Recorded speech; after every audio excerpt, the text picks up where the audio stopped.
Hello and welcome to a new episode of Science in Context. I'm Ryan and this week I'm speaking to Professor Neil Ferguson about outbreaks of Marburg virus in Equatorial Guinea and Tanzania.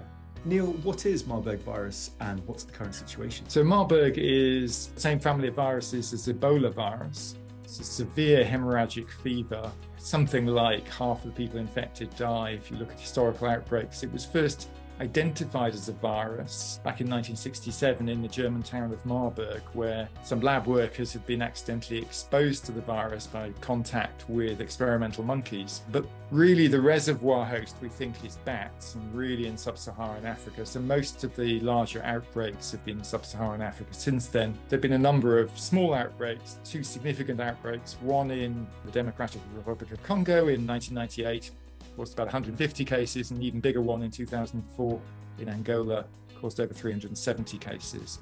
Now we have two simultaneous outbreaks, one in Tanzania and one slightly more concerning one in Equatorial Guinea.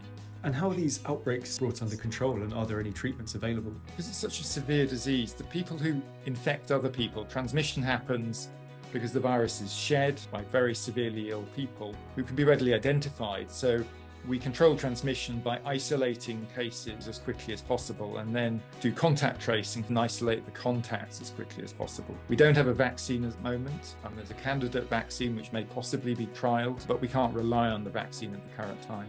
And how concerned should we be about the current outbreaks in Equatorial Guinea and Tanzania? So first of all, we don't think necessarily these outbreaks are related in any way. They may just be coincidental.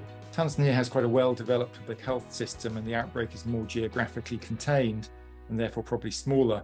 Equatorial Guinea is slightly more concerned because the something over 30 confirmed and suspect cases they've identified so far are spread over an area spanning over 150 kilometres. That's the real concern, is just identifying the extent of transmission in Equatorial Guinea in particular and shutting down that transmission. Neil, thank you for your time.